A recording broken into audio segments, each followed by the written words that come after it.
¿Hay alguna pregunta de lo que hemos dicho hasta aquí?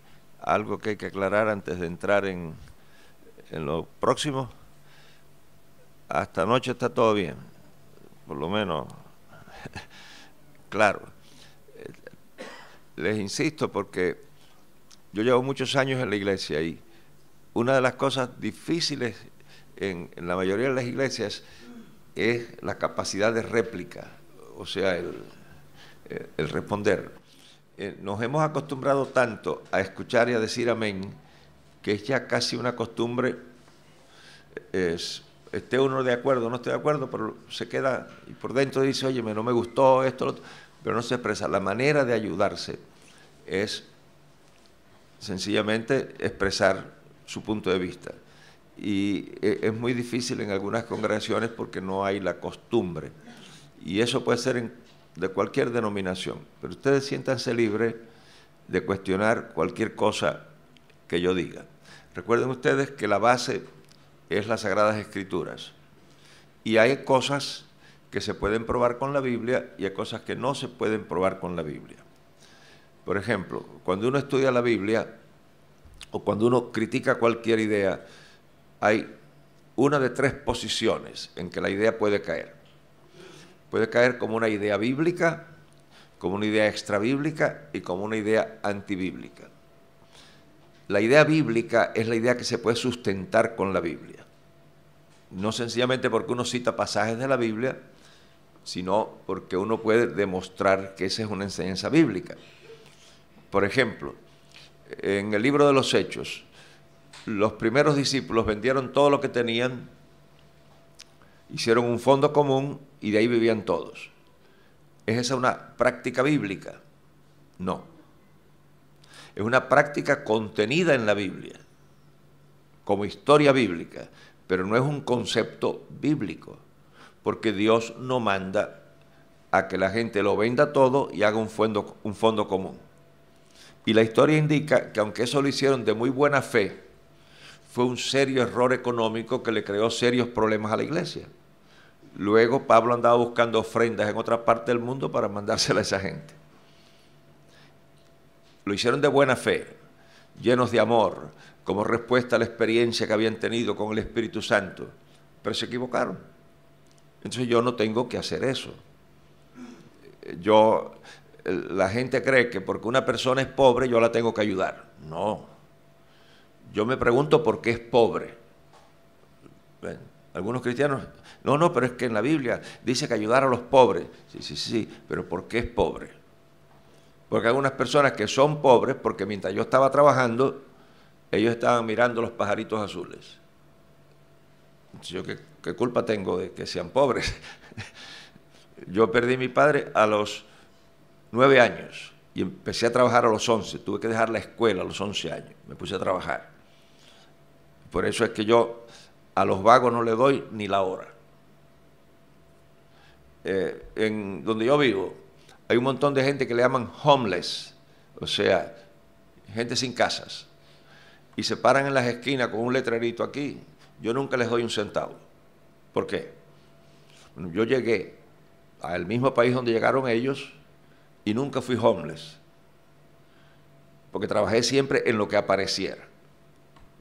Entonces ellos trabajan en el trabajo que les guste y por eso que no tienen, por eso no tienen. Ahora cuando dice, no que la Biblia, no. La Biblia enseña el que no trabaje, que no coma. Eso es lo que enseña la Biblia. Entonces yo me pregunto por qué esa persona no tiene para comer. ¿Se dan cuenta? Entonces, la Biblia dice cosas que yo no tengo que practicar. Cristo escupió, hizo lodo y se lo puso en los ojos a un ciego. Yo no me atrevería a hacer eso. Pero Cristo lo hizo, sí, lo hizo.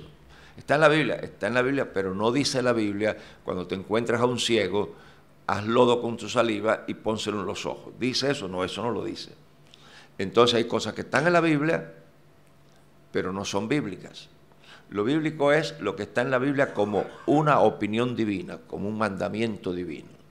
Que Cristo es el Salvador del mundo es bíblico, no solo porque está en la Biblia, sino porque está enseñado en la Biblia.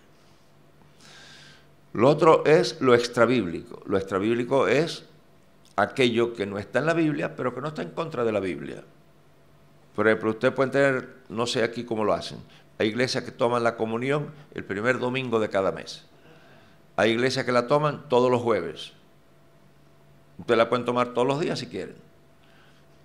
Porque el mandamiento del Señor es que cuando la tomes, te recuerdes de su muerte. Pero no dice cuántas veces tienes que hacerlo. Entonces no hay, yo no puedo hacer, ay, ustedes nada más la toman aquí los domingos, los jueves. No. Entonces existe lo antibíblico, que es lo que se opone a la Biblia. Y eso es lo que los cristianos no podemos hacer. Entonces uno tiene que aprender que el hecho de que una cosa esté en la Biblia y a un pastor le guste eso, yo no tengo que aceptarlo. ¿Por qué? Porque no es un mandamiento del Señor.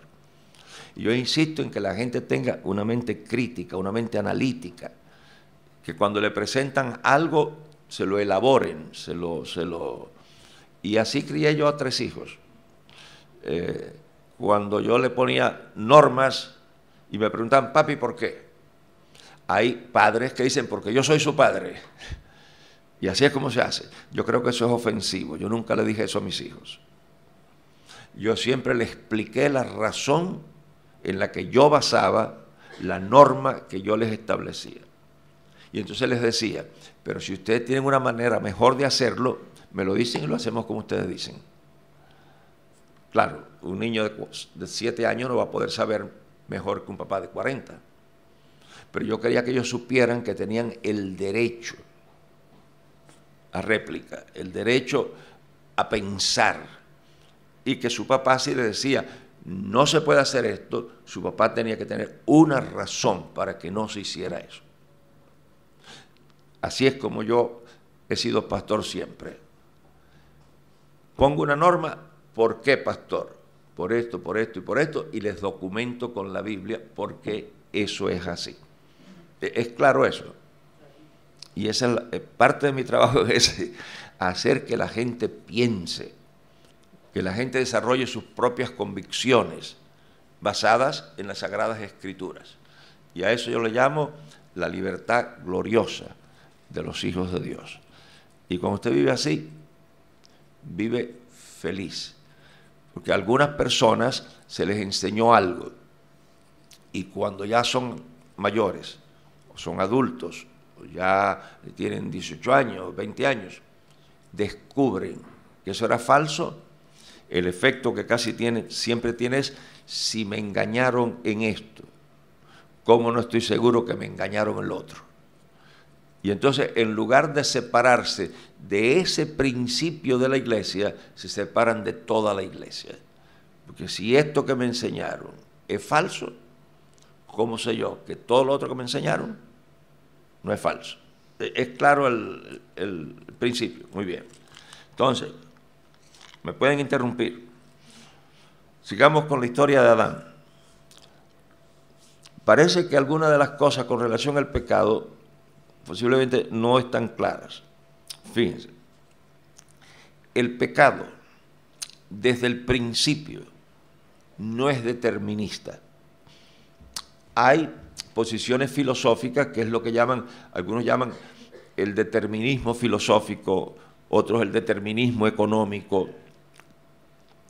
Personas que piensan que la vida está predeterminada.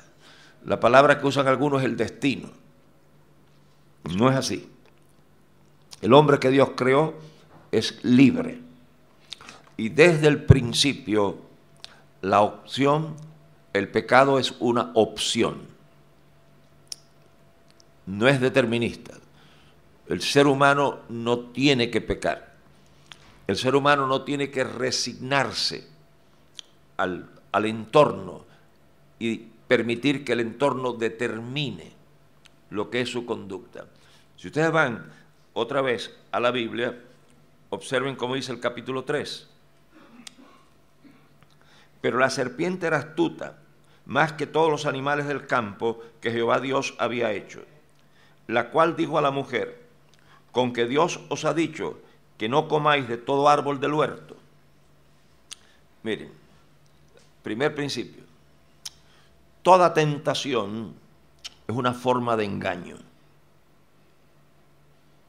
Toda tentación es una forma de engaño. ¿Qué fue lo que Dios le dijo a Adán? ¿Saben lo que dice la serpiente? La serpiente dice, con que Dios os ha dicho, no comáis de todo árbol del huerto. Eso no fue lo que le dijo Dios. Lo que le dijo Dios fue, de estos pueden y de este no. Toda tentación siempre es un engaño. Nunca te dicen la verdad. Te ofrecen un placer que sabe bien en el momento en que lo comes, pero que ocurre como con muchas cosas que tú comes, que cuando las estás comiendo son deliciosas y después tienes que buscar Alka-Seltzer, antiácido, no sé cuántas cosas, pero a los ojos el pastelito estaba, muchacho, de maravilla. Te lo comiste y después viene la cosa mala. La serpiente no le dijo, y se lo dijo a la mujer, y no se lo dijo a la mujer como Dios lo había dicho. La mujer tenía que haber respondido ¿cómo? Y la mujer respondió a la serpiente, del fruto de los árboles del huerto podemos comer, pero del fruto del árbol que está en medio del huerto, dijo Dios, no comeréis de él ni le tocaréis para que no muráis. El próximo error que comete la mujer aquí es conversar con la tentación. A las cosas de pecado se les dice no de frente. Hay una historia de un niño que claro que es una ilustración muy sencilla, pero que a mí me gusta porque expresa una buena idea. Le preguntaron a un niñito chiquitito que cómo era que él podía evitar las tentaciones. Fíjate, un niño chiquito de 8 años, ¿qué tentaciones podría tener? Pero le preguntaron, ¿y cómo tú resuelves tus tentaciones? Dice, muy fácil. Yo le he dicho a Jesús que entre a mi corazón. Y cada vez que alguien toca su puerta, yo lo dejo que él sea el que abra. ¿Verdad que infantil? Infantil la idea. Pero tiene sentido. Tiene sentido. Cuando tú pones al Señor Jesús de administrador de tu vida y dejas que Él sea el que determine el sí y el no de las circunstancias de pecado, nunca vas a tener problemas. ¿Cómo se consigue eso? Miren cómo se consigue. Y si alguna vez nos empatamos otra vez o si nos da tiempo esta semana, podemos tratar con ese principio que yo creo que es fundamental y es lo que hace que la gente viva tranquila. Y yo he tratado con ustedes de eso ya anteriormente, aunque hace 2 años. Aquí hay de varias nacionalidades, porque antes la mayoría de la gente aquí era española, ahora no. Yo estuve en una iglesia en Asturias, en Gijón, y el pastor presentó a los que estaban de Brasil, los que estaban de Venezuela, los que estaban de Colombia, y entonces cuando me tocó predicar yo dije, ¿tenemos alguno de España aquí? Y entonces sí, se pararon 2 o 3, pero antes todos eran españoles. Y aquí en Cataluña, pues, sí, hubo una época que todos eran catalanes, pero después una época en España que emigraron de todas partes de España a trabajar aquí porque no había trabajo en otras partes de España, entonces se complicó la cosa. Pero fíjense, si ustedes son catalanes, digamos, un catalán tiene que pensar para actuar como catalán. O sea, él tiene que decir, ven acá, ¿cómo hace un catalán? No, es automático. Es más bien, lo que él es extraño para un catalán es que todo el mundo no sea catalán. Que no le guste las cosas que le gustan a los catalanes. ¿Por qué eso es así? ¿Quién se encargó de eso? Porque cuando los seres humanos nacen iguales todos. No hay diferencia en los seres humanos. Biológicamente, los seres humanos son iguales todos. Los chinos, los japoneses, los cubanos, los americanos, los africanos, todos son iguales. Pero hay una cosa que se llama sistema de socialización. que es el elemento que usa la cultura para imprimir los valores. El gran problema de los cristianos es que no han hecho eso mismo con la fe. Así como en sociología hay el concepto de sistema de socialización, en teología hay el concepto de resocialización. El individuo catalán o chino o cubano, la iglesia, que tiene un magisterio, lo que pasa es que en la iglesia la parte de la enseñanza se ha abandonado mucho. Tenemos profetas y apóstoles y evangelistas y exhortadores, pero no tenemos maestros, muy pocos maestros. Entonces el magisterio de la iglesia no ha funcionado. El magisterio de la iglesia tiene lo que se llama, o lo que algunos teólogos llaman, sistema de resocialización. Y es cuando la iglesia toma a una persona y revisa el mundo de donde viene, y todo aquello de su mundo que sea compatible con la fe, lo deja allí en su lugar. Pero todo aquello que sea incompatible, lo remueve y en su lugar pone lo cristiano. Cuando se integra una idea al nivel de profundidad que uno integra su cultura, esa idea funciona automáticamente. Y eso es hacer que el sistema cristiano, al estar integrado, él responde automáticamente. El individuo que lucha con una tentación indica que su formación cristiana es débil. Porque una formación cristiana, si esta mujer, si este hombre hubieran integrado lo que Dios dijo a un nivel de profundidad, la serpiente no podría haber hecho con ellos lo que hizo. Porque es como la respuesta del niñito. Jesús vive en mi corazón.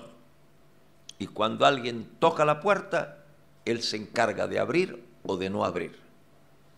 Quiere decir que aquí lo que existe es la deficiencia en haber integrado el mandamiento de Dios. Ahora, otra cosa que para mí es importante.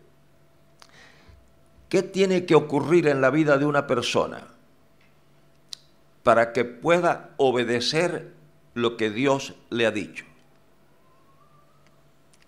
¿Qué elemento es fundamental? El grado de confianza en quien dice lo que dice. A menos que una persona esté convencida de lo que Dios le ama y del interés que Dios tiene en ella, que Dios nunca le va a prohibir nada que necesite. Pero una de las cosas que yo disfruto y que yo le explico a la gente es que después de haber estudiado la Biblia, yo no he encontrado nada, y eso lo repito con mucha frecuencia, yo no he encontrado nada que la Biblia prohíba que mi razón no debiera habérmelo prohibido antes de leer la Biblia. O sea, algunas personas no entran a la iglesia porque piensan que Dios tiene unas prohibiciones, que es como si Dios fuera un Dios amargado, disgustado, que quiere mi infelicidad. O sea, una de las mayores negaciones de Dios han sido los monasterios, los conventos. Yo respeto a la gente que ha hecho eso, pero es una negación de Dios. En otras palabras, es un renunciamiento a ser humano. Personas que se recluyen porque huyen a todo. Las penitencias vienen de una mala comprensión de Dios. O sea, yo no quiero tener relación con un Dios que para curar a mi hijo quiere que yo me prive de la comida por 2 semanas. Gente que ayuna para que Dios los ayude. A mí no me interesa ese Dios. O sea, un Dios que me diga a mí que tengo que dejar de comer jamón pata negra por 1 semana para él ayudarme, pues no me interesa que me ayude, chico. ¿Entiendes? ¿Por qué? Porque comerme esto es un disfrute.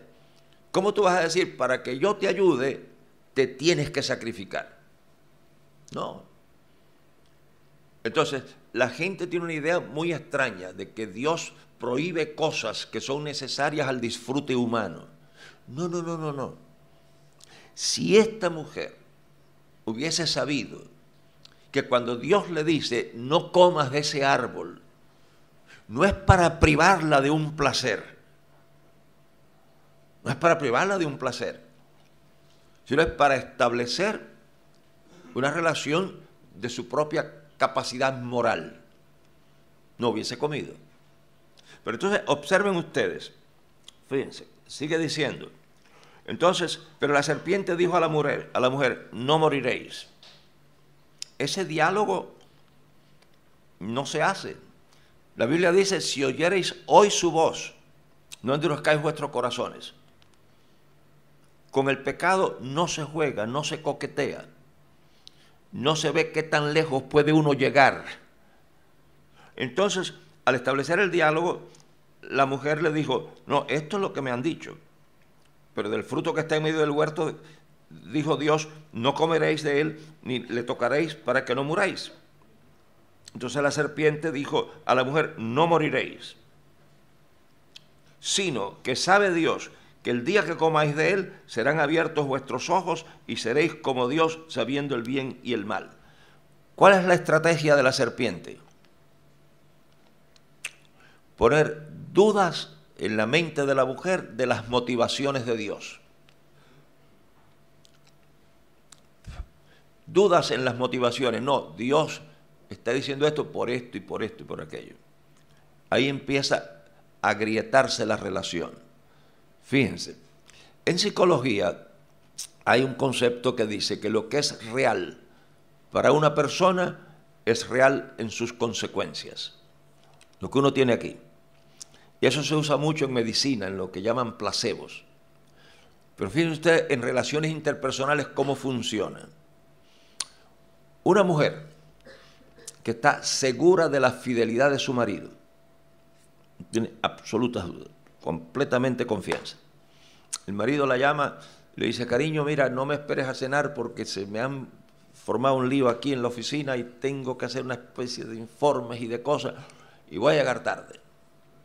Ay, cariño, no trabajes tanto, que tú, que esto, que lo otro, pues trata de venir lo más temprano que pueda. Y el hombre se queda con la amante en la oficina, se va para un hotel o para qué sé yo dónde.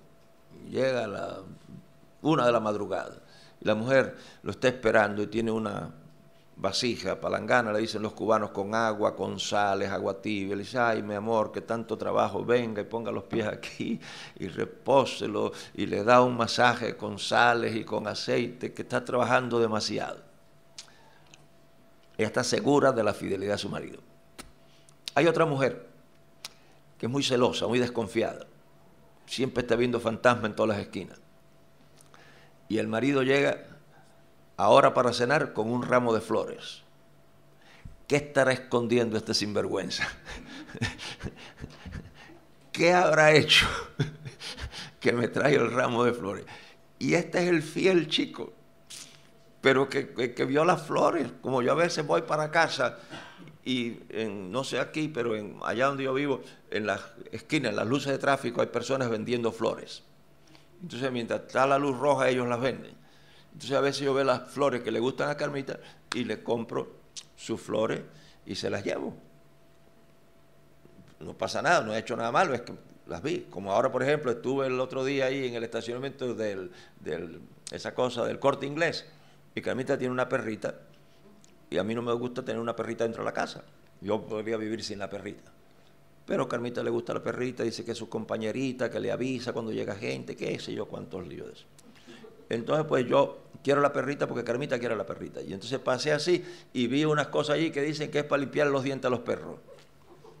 Y lo compré. Yo hablé con Carmita por teléfono y le dije, dile a Susi se llama la perrita. Y le dije a Carmita, dile a Susi que yo vi una cosa buena para su boca y se la compré y se la llevo, así que se la doy tan pronto llegue. A Carmita no le pasa por la mente que yo estoy escondiendo nada. Es sencillamente que la quiero agradar. ¿Dónde está la diferencia? Aquí. Cuando la serpiente le dice a la mujer, sabe Dios que no moriréis, sino que el día que ustedes coman van a ser iguales a Él. ¿Eso funciona en qué mente? en la mente que no está clara en las motivaciones de la persona con la que uno tiene relación. Y lo que uno tiene aquí, el único que puede removerlo es uno. La mujer que piensa que el hombre le es infiel, sin serlo, quien único lo puede remover es la misma persona. Esa es una deficiencia que hay aquí. Entonces, observen ustedes lo que dicen. El próximo versículo, el versículo 6. Y vio la mujer que el árbol era bueno para comer y que era agradable a los ojos. Aquí hay otro problema que la gente no entiende y que yo se lo he explicado mucho a muchas personas. Observen lo que dice. Y vio la mujer que el árbol era bueno para comer y que era agradable a los ojos y árbol codiciable. El pecado no se rechaza porque sea malo de entrada. O sea, hay cosas que yo no hago no porque no me gusten. Hay cosas que yo no hago porque aunque me gusten y me atraigan, el precio que tienen es muy caro. O para disfrutar de ese placer, tengo que privarme de otro placer. Y entonces pongo en la balanza cuál de los dos placeres pesa más. Pues yo voy, aquí en España ustedes comen a un horario que está contraindicado por los nutricionistas. O sea, la mayoría de los nutricionistas dicen que lo último que uno debe comer debe ser a las 4 de la tarde y otros llegan hasta las 6 de la tarde. Lo más tarde que debe comerse la última comida es a las 6 de la tarde. Yo tengo un primo, asturiano él también, vivía en Avilés cuando yo lo conocí. Ahora vive por ahí cerca de Madrid. Y un día me dice él, estoy en su casa y que iba a cenar fabada a las 10 de la noche. Una fabada es una bomba de nitrón a cualquier hora. A cualquier hora, una fabada bien hecha. ¿Te das cuenta? Porque yo fui ayer, una vez fui a un restaurante en Madrid con un amigo y pidió fabada y lo que le dieron fue faves nadando en un caldo. Y el tipo se molestó y le llamó al mesero y hablaron con el cocinero y le dijeron que era que... Y dice, pero una fabada, ¿dónde está el jabón? ¿Dónde está esto? ¿Dónde está la otra? Ustedes saben que una buena fabada, primero viene la fava y después viene el compango, que ese es el que es un petardo, ¿te das cuenta? Para ese para el que hay que estar preparado. Y me dice, a las 10 de la noche, digo, tú te comes eso y puedes dormir. Me dice, como un bebé. Digo, pero tú eres médico, porque el tío es médico. Digo, ¿cómo si tú eres médico haces eso? Y dice, pues muy bien. Bueno, yo no puedo hacer eso. A lo mejor lo hubiera podido hacer si yo hubiera venido aquí a los 30 años de edad. Pero yo, aunque no tenga apariencia de mi edad, voy a cumplir 76 en el mes de marzo. Yo sé que yo no aparento esa edad, pero bueno, eso es otra cosa. La verdad es que tengo los años esos. Fíjense, yo a veces llego a casas, o me hospedo en casas, que van a cenar a las 10, 10 y media de la noche, y ponen unas cosas que se me van los ojos, muchachos. Digo, qué bueno debe estar eso. ¿Saben por qué no lo como? Porque a mí me gusta dormir. Como me gusta dormir, si yo me como eso a las 10 de la noche, me tengo que pasar la noche leyendo o viendo la televisión.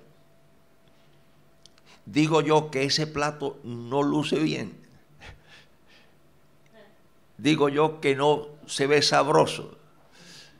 No veo yo a la gente que se lo están comiendo, que se le ve el disfrute de aquella cosa. Yo no digo que eso no sirve. Yo no digo que eso no sabe bien. Yo no digo que eso parece mal.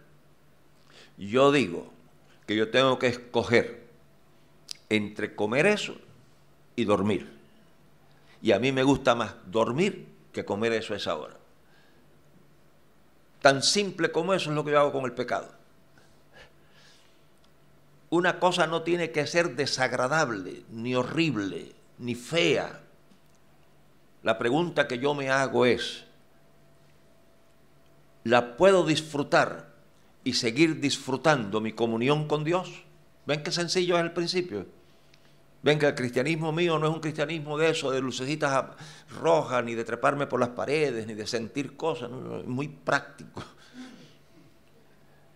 Eso que parece bueno y eso que debe saber bueno, ¿lo puedo disfrutar y seguir disfrutando mi comunión con Dios? Sí, pues le meto mano. No, yo tengo que escoger entre el disfrute de ese placer y el disfrute del placer de mi comunión con Dios. Y todavía nadie, yo no digo que no exista, y para otras cosas, para otra gente pueden existir, pero yo todavía no he encontrado nada que sea un placer superior a mi placer de comunión con Dios. Poderme entregar por la noche y decir, Señor, estoy en tus manos. A cuando salgo de mi casa, Carmita y yo hacemos una oración muy sencilla, que termina diciendo, Señor, te rogamos que lo que está atesorado en la eternidad de tu amor, eso tome lugar.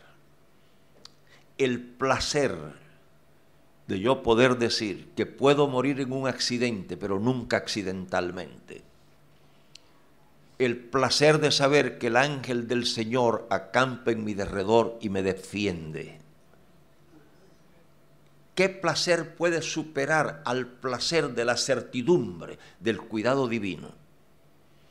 Entonces lo que yo me pregunto es, ¿qué es lo que esta mujer tenía que haberse preguntado? No tenía que negar lo que dice aquí, observen lo que dice, y esto lo dice aquí la Biblia. Y vio la mujer que el árbol era bueno para comer. Era agradable a los ojos. O sea, el pecado no viene en envoltura horrible, fea, grotesca, intimidante.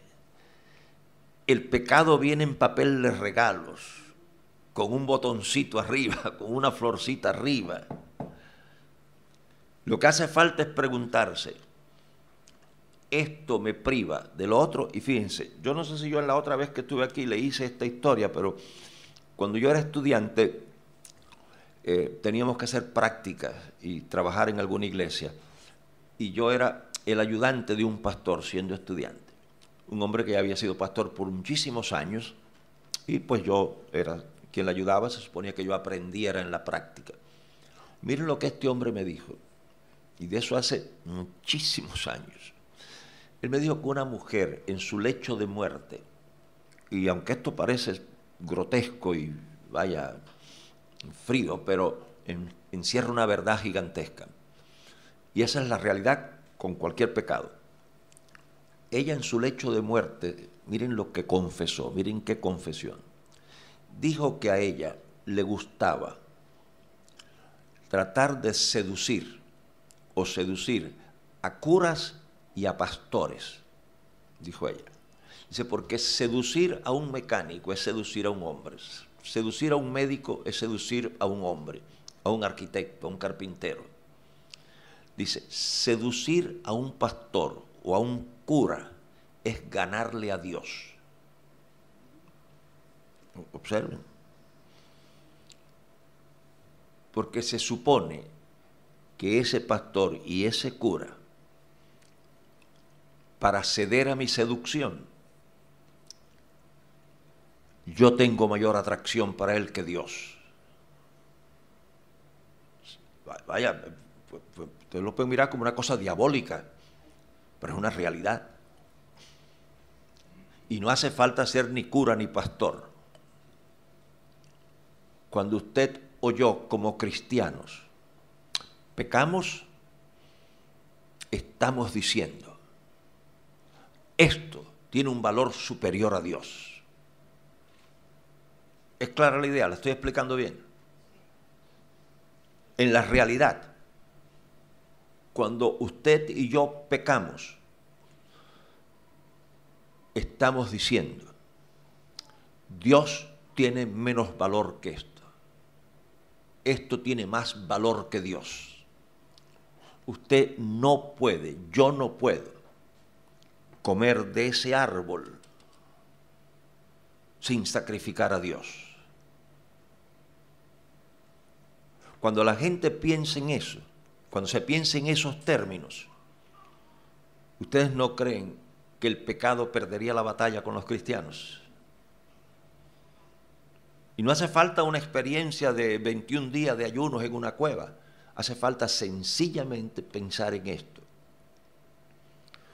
Cuando esta mujer acepta lo que la serpiente dice, ella está escogiendo. Y este agradable a los ojos de este árbol es más agradable que la comunión con Dios. Y esa es la gravedad del pecado. Y eso yo se lo puedo expresar en términos de economía. ¿Cómo se define el concepto valor en economía? Que yo lo utilizo mucho para mi vida, tanto para mi vida práctica como para mi vida espiritual. En economía se define el concepto valor diciendo que el valor de una cosa es lo que se sacrifica para obtenerla. Que dicho en el lenguaje de la calle, tú no puedes estar en la misa y en la procesión. ¿Decides estar en la misa o decides estar en la procesión? ¿Decides agradar a Dios o decides desagradar a Dios? No puedes tener las dos cosas. Tú no puedes agradarlo y desagradarlo a la misma vez. Entonces, fíjense cómo dice aquí la Biblia. Y tomó de su fruto y comió. Y dio también a su marido, el cual comió así como ella. El pecado fue una opción. La tentación siempre será una opción. Ahora, cuando se abrieron sus ojos, a partir de este momento hay una serie de cosas que yo veo que alguna gente no entienden. Algunos piensan, y es porque no leen la Biblia, algunos piensan que el trabajo es un resultado del pecado. Pero no es así. Estando todavía antes del pecado, ¿qué es lo que le dijo Dios a este hombre con relación al huerto? Déjenme poner esto aquí porque yo sé que ustedes su cafecito lo cuidan mucho. Antes del pecado, ¿qué le dijo a Dios al hombre con relación al huerto? Que lo cuidara. Ustedes saben ¿qué es lo que resulta del pecado en el trabajo? No el trabajo en sí, sino muchas de las angustias que resultan de allí, con el sudor de tu frente. Y aquí viene un principio que yo estoy poniendo en un libro. Nada que viene de Dios empobrece tu vida. Cuando el trabajo que tienes está empobreciendo tu vida, recuerden que el trabajo, la función que tiene es mantener la vida. Si la estás arruinando, o no estás trabajando como debes de trabajar, o no es el trabajo que Dios te dio. Lo que viene de la mano de Dios nunca empobrece. Lo que pasa es que algunos trabajos tienen más estatus que otros. Y algunos trabajos permiten un estilo de vida mayor que el otro. ¿Qué quiero decir con esto? Lo siguiente. Miren, Carmita y yo criamos 3 hijos.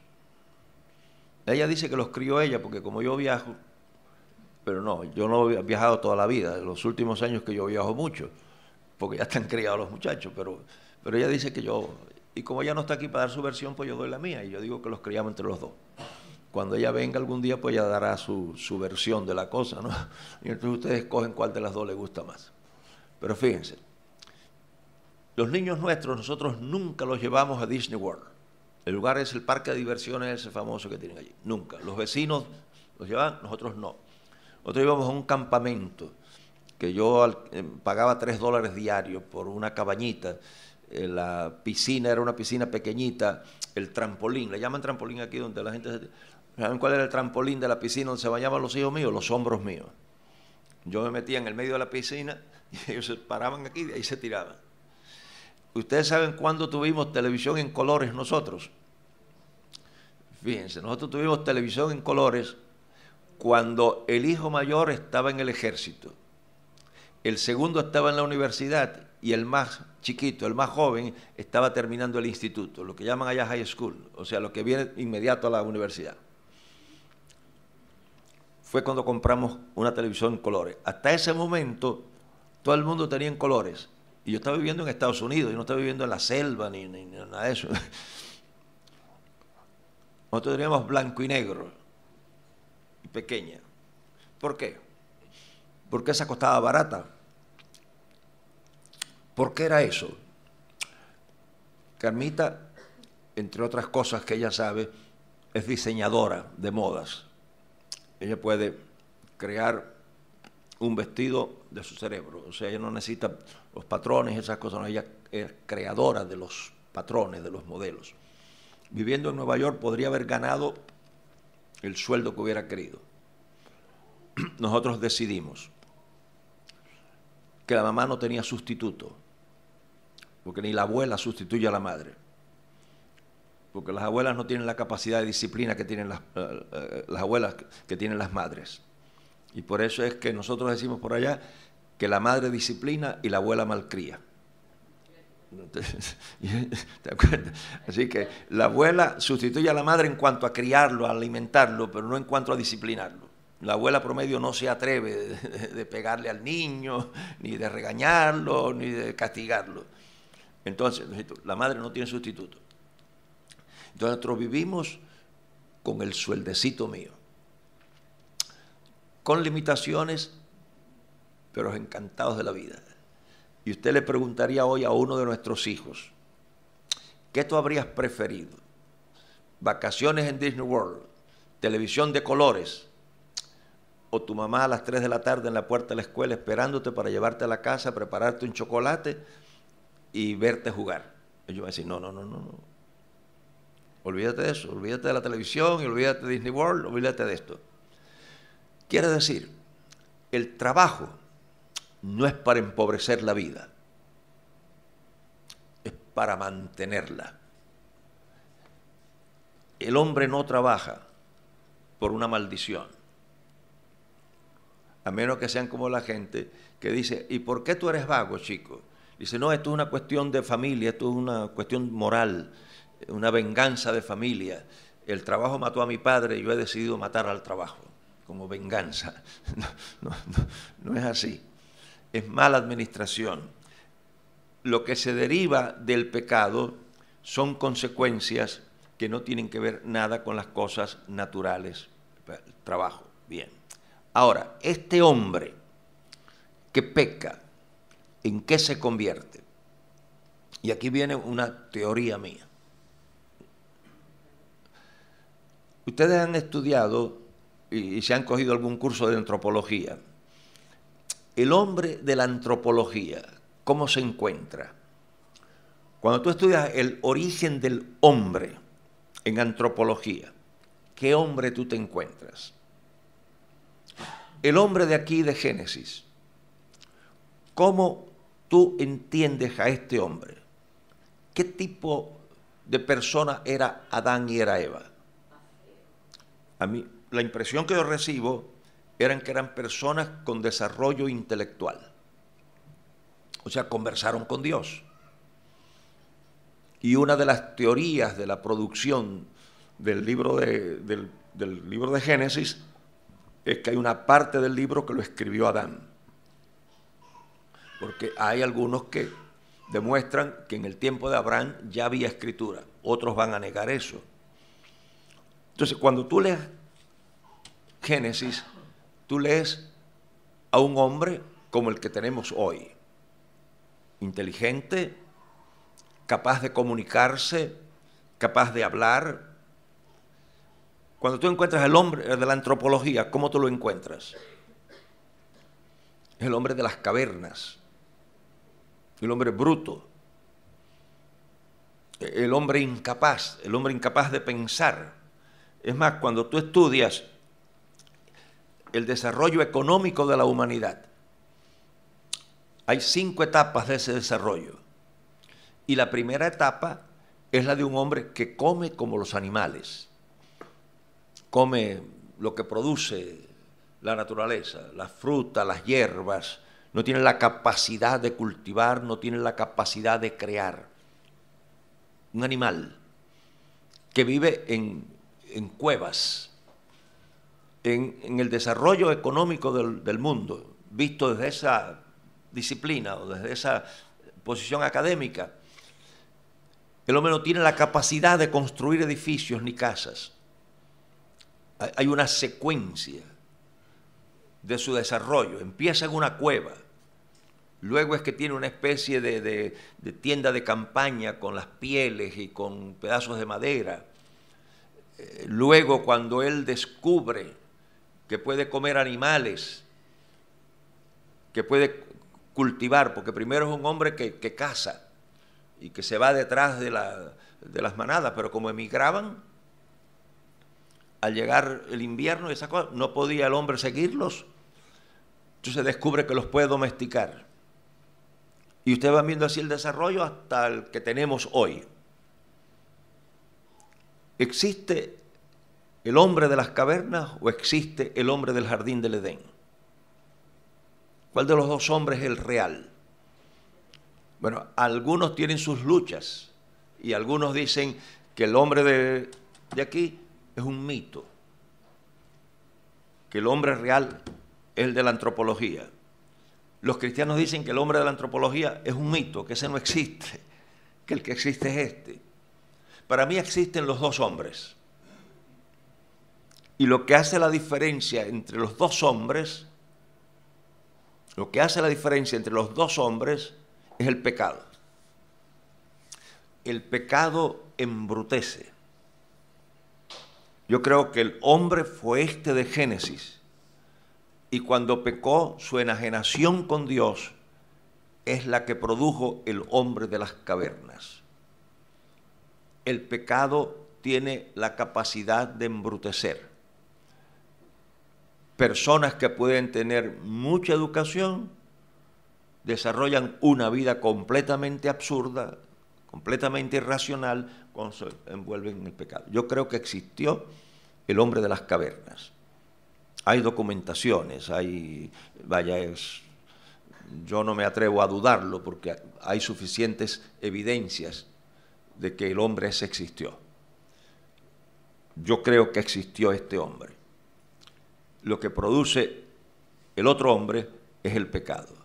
El pecado tiene la capacidad de embrutecer, de deshumanizar, y muchas de las cosas que tenemos nosotros hoy en nuestra sociedad resultan de allí. Son las 8, pueden tomarse su café, los que tomen café, los que tomen otra cosa para que se la tomen. Yo no voy a tomar ni café ni otra cosa porque comí bien.